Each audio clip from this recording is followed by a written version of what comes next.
Начну с того, что я перестал размещать анонсы, но это не значит, что на моем дополнительном канале, на втором, ничего не выходит, поэтому вы туда тоже поглядывайте. Я просто не размещаю, потому что люди начали говорить, зачем ты размещаешь, нам приходит по 2 уведомления. Но это технический вопрос, отойдем от него. Теперь поразмышляем кое над чем.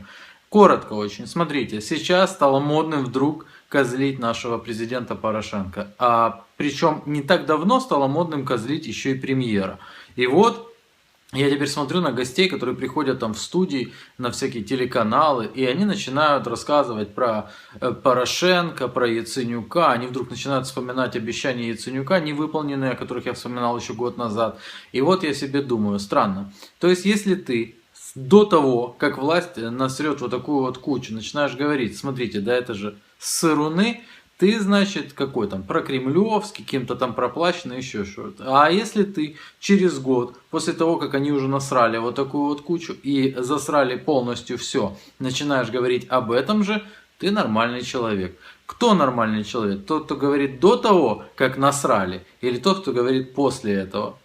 Задумайтесь. Ну, раз уж мы про сырунов, то продолжим эту тему. Аркадий Бабченко, сейчас на него ссылаются множество украинских СМИ. Это российский журналист, он живет в Москве, насколько я понимаю. Во всяком случае, постит он свои посты из Москвы. Вот он рассказал там про передвижные эти автомобили, все они покоя не дают. Бабченко показал самое мощное российское оружие.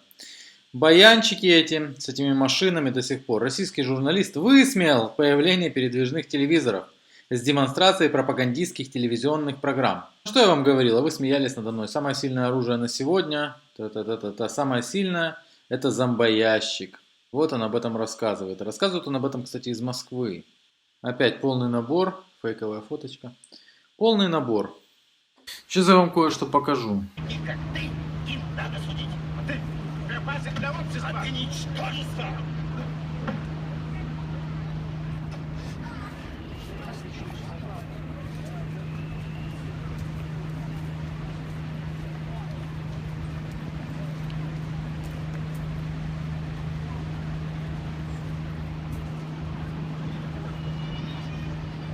Это Ялта и транслирует фильм отошедшего в мир иной великого режиссера Эльдара Рязанова. Дело в том, что у людей нет вообще ничего, нет телевизоров, у них вообще ничто не работает. Вы представляете, как это жить в темноте? Это страшно на самом деле. Я уверен, что они справятся. Но вот такие ТПшечки под видом журналистов, которые, кстати, на выезде, на первом своем выезде за границу, что они делают? Они сразу же постят креветки.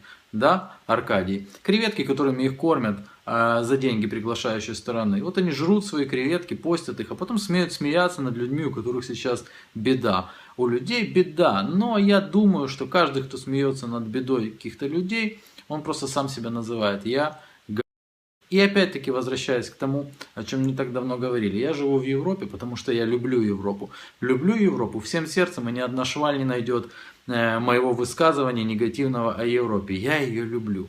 Человек живет в стране, которую он ненавидит. Ладно бы ненавидел власть, ненавидь власть, лютой ненавистью Кремль ненавидь. Но ты живешь в стране, которую ты ненавидишь. Диссонанс какой-то. Вот такие вот размышлизмы, вот такой вот блог. Всем пока. Пока. Держитесь.